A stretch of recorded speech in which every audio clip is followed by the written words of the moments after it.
Hello and welcome to World Talks on TVP World with me, Ashim Kumar.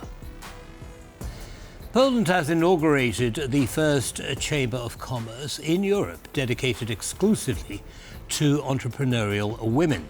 The Polish Women's Chamber of Commerce aims to empower, connect and elevate women business owners through mentoring, education and international collaboration. From startups to seasoned leaders, this pioneering initiative combines women across 16 countries. Joining us now is Joanna Parzuchowska, Vice President of the Polish Women's Chamber of Commerce, to discuss its mission, goals and global vision. Joanna, a very warm welcome. Apologies again for mispronouncing your surname. I've been practicing, but not without much luck. As you can see. Thank you for your invitation. It's Parzuchowska, actually. Parzuchowska. Yeah. Thank you. I'll remember for next time. So it's an interesting, exciting initiative, actually. When I first heard about it, I thought, OK, so what's it all about? How did it start? So maybe we can start there. Thank you. Yes, this is the day when we have a great inauguration of our Chamber of Commerce, and a lot of entrepreneurial women came. And we are surprised because it's in the middle of the summer, in the middle of a vacation, and a Saturday evening. So this is great, and I'm so thankful that all of those women came. And the background. So you've just had the inauguration today? Yes, today, and after we stop talking, I will go back to the banquet. So I'm interrupting the inauguration. What a shame. OK. Yeah, please continue.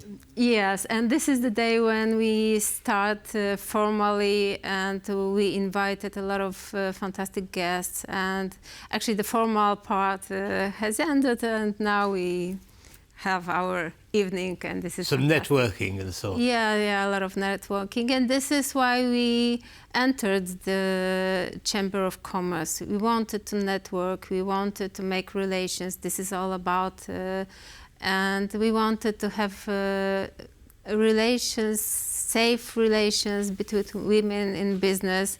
And this is why women, we like to work with each other. We like to work with people who know the people, and we don't want to be lost in the business. We don't want to make mistakes, so we want to work with right people. Right, understood. So now it's interesting you say that. You use the word, we don't want to get lost. Tell me more about that. What do you mean? It's about the community. It's about the relations that are checked, that are used by my friends, my colleagues in business, and so on. This is what we do. We don't want to go to the market and look for someone new. Mm-hmm. We want to work with the people we know.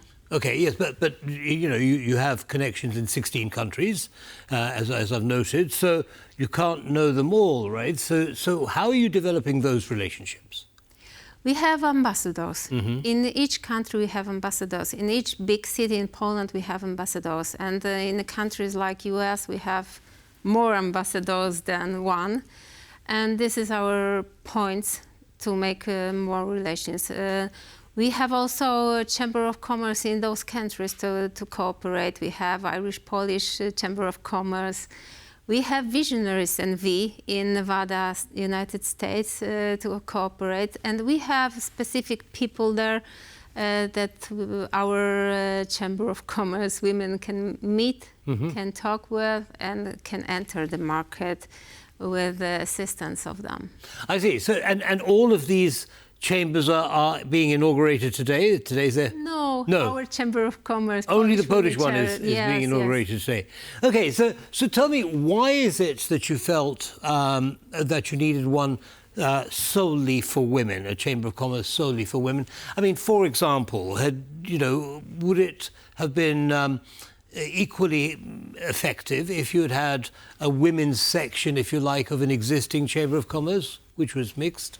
We are leaders. Mm-hmm. And we are women leaders. And we wanted to do it, but by our own. Right. Yes. Right. And it's, to be honest, it's easier for us women work with other women in a business because we feel more comfortable. It's easier to make relations. It's easier to build trust. This is our way of doing business, with empathy. Yes. Yes. Understood. But there will be times, will there not, when you will have to, or in the normal course of events, we will have to engage with men and women outside the chamber.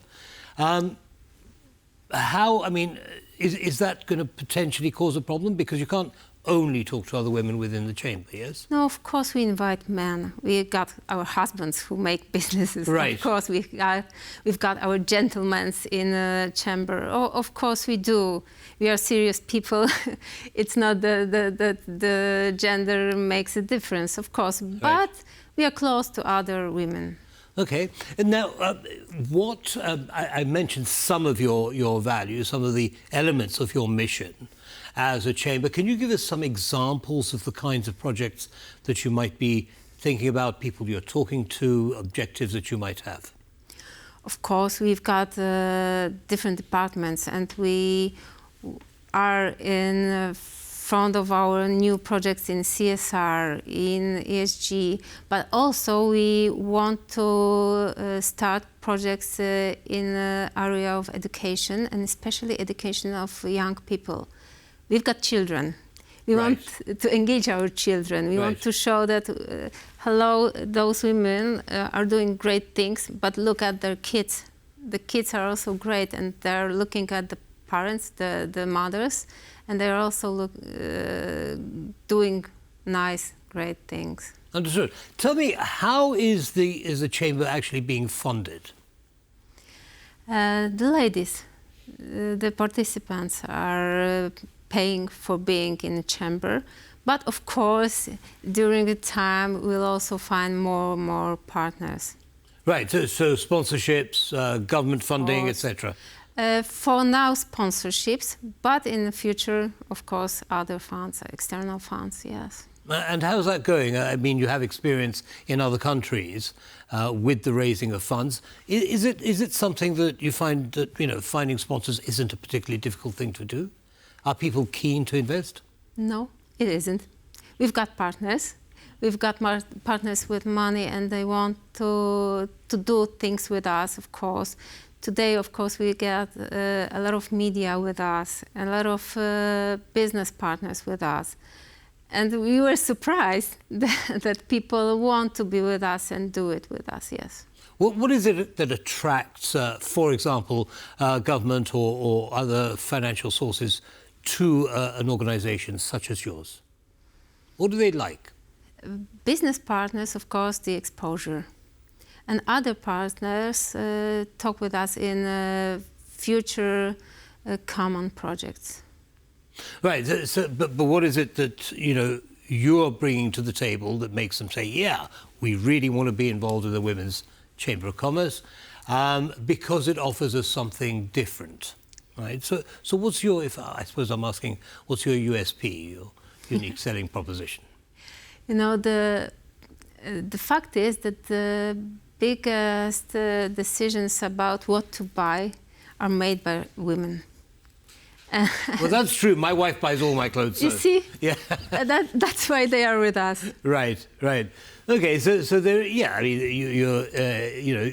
you make all kinds of spending decisions, both. Of course, in our companies, the spendings, yes, but also our private spendings, our Yeah. kids' spending, the decisions about the school they go to. Of course, the private schools from time to time, yes, about the traveling, about buying a car, cosmetics, yeah. Right.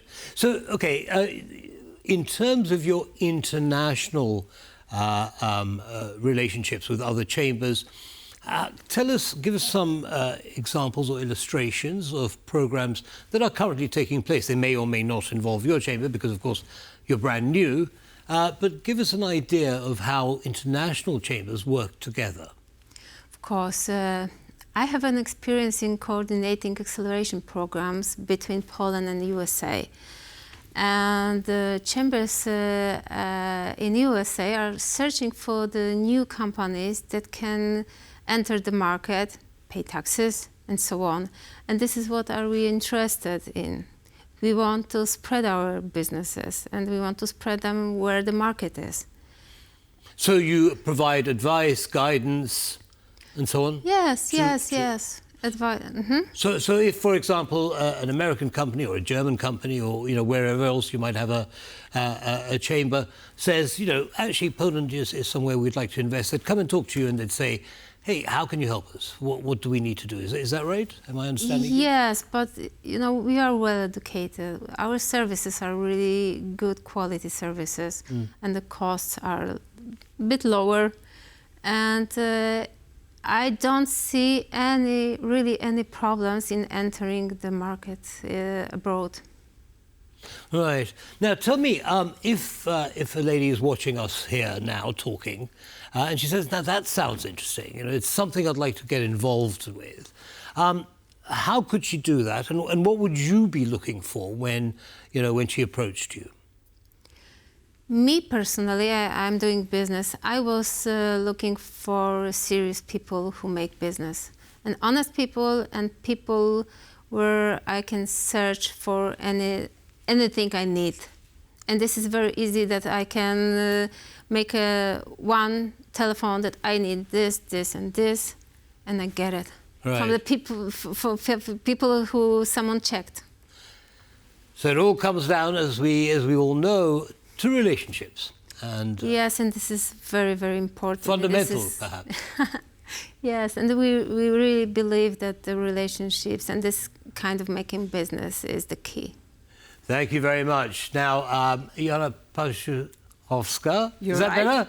better? Thank you very much for sharing your information about your inauguration. Congratulations. Oh, thank you very much. And I wish your chamber every success, and the network that you have globally every success. Thank you.